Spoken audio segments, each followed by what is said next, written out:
And welcome back to another great edition of the Luke Martin Show. I am your host, Luke Martin, and it was a big night for the Olympians as they were able to knock off the Seymour Owls in convincing fashion as they won 54-15.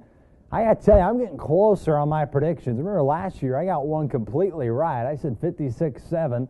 Final score was 54-15. I'm getting there. I'm getting close. We'll see if I can do it tonight against Jennings County. But the positive news was our O's were able to bounce back after a very tough loss to arch rival Columbus North, and they pounded the Seymour Owls. And I will be talking about that game on this edition of the Luke Martin Show. Let's not waste any more time. Today on the Luke Martin Show, I'll be breaking down the Seymour game. What a win it was for Columbus East. They were able to bounce back in a big way.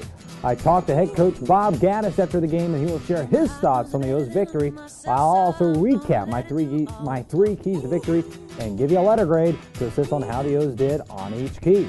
I'll also give you my player of the game from the Seymour game. I'll also have my senior interview with Eli Shetmer, one of the players I thought way back in during our sophomore year would have a great season. I catch up with Eli and how his senior season is going, and if he plans to play some college football next year. Speaking of college football, I will have my regular college picks. I'll be picking the Michigan Notre Dame game, Ohio State and Miami. I'll also be picking the Penn State Alabama game. And I'll also have my regular interview with Columbus East head coach Bob Gaddis as they prepare for Ian Bass and the Jennings County Panthers. Speaking of them Panthers, the O's will play Jennings County later on tonight at Stafford Field. I'll give you my three keys, who's my boy, and my game time prediction on whether the O's will try to come out with another win in the Hoosier Hills Conference. That and much more coming up today on the Luke Martin Show. Yeah. You know, technically, I'm not even really supposed to be here right now. Might as well make the most of it. Yeah! Feels good! Woo!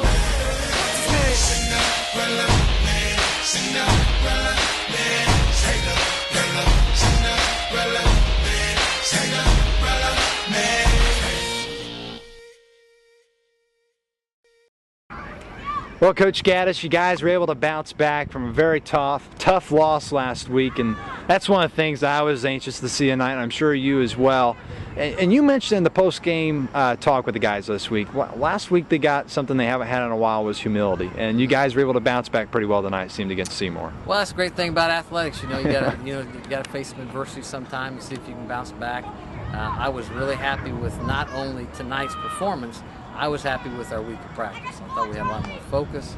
We had some guys step up with some leadership, and we really kind of rededicated ourselves to becoming a better football team and hopefully putting ourselves in position to compete for the conference and be playing our best football at tournament time.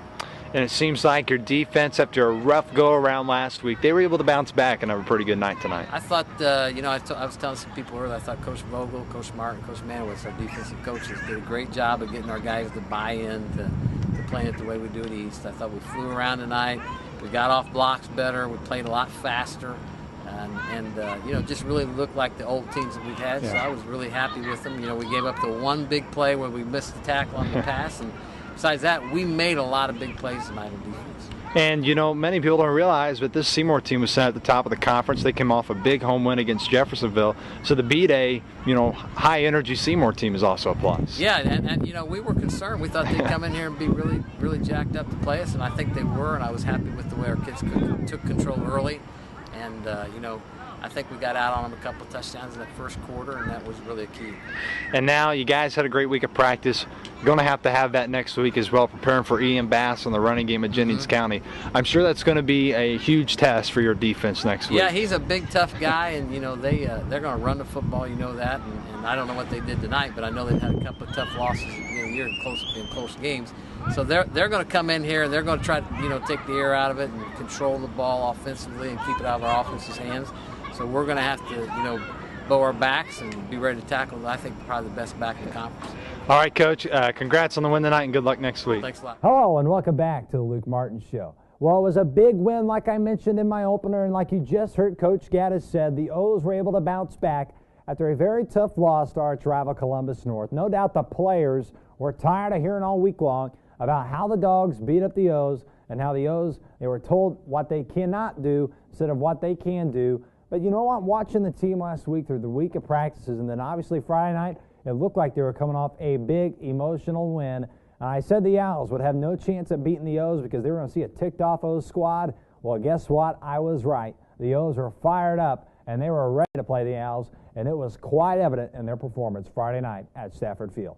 Let's go ahead and recap my 3 keys to victory that I set for the O's. My first key was the hangover, trying to avoid the hangover effect. And you know what? You saw Phil, Stu, and Allen. They were able to find Doug. And you know what? The O's were able to find themselves again Friday night against Seymour. They were able to accomplish of avoiding that hangover effect. I thought the O's did a great job offensively. You saw things clicking yet again. Andrew Wilson had a big game. You saw wide receivers, such as Luke Hampton had a big game. Jackson Renshaw bounced back. Cole Thompson had a touchdown grab.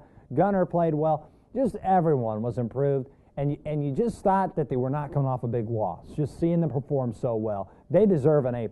They avoided the hangover. They did a phenomenal job, and they took the fight to the Seymour Owls. My second key I set for the O's was Andrew Wilson continuing great play.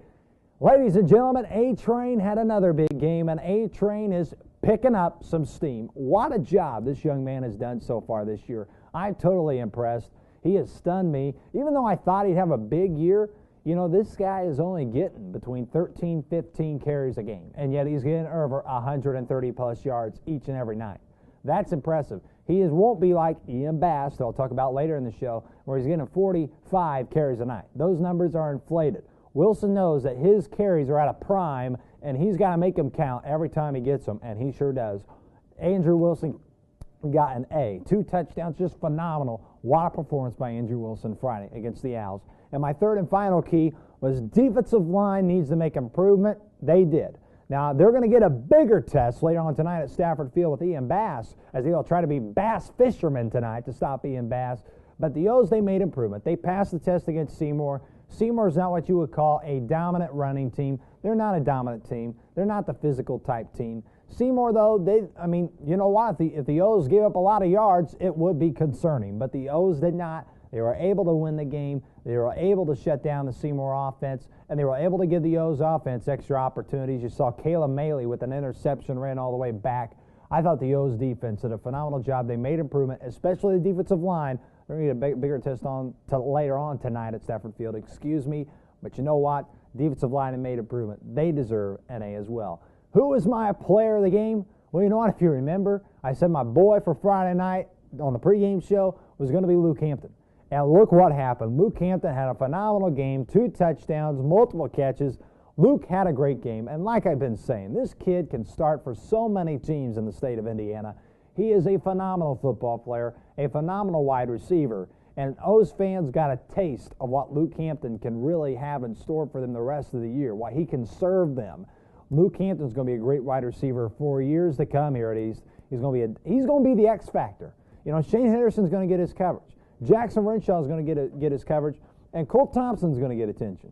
But Luke Hampton is that wild card thrown in there that, you know what, if he has a big game each and every night, you know what, the O's are going to be very dangerous. And if Luke Hampton can really step in there, get his catches, who do you guard? Who do you guard? That just makes the O's offense even more explosive. But Luke Hampton had a phenomenal game, and Luke, you get my player of the game. What a game Luke Hampton had and the Columbus East Olympians had against the Seymour Owls last Friday night. Well, that does it for my Seymour breakdown. We will be back right after this short break as I interview Eli Shetmer for my senior interview. Tell me what you want to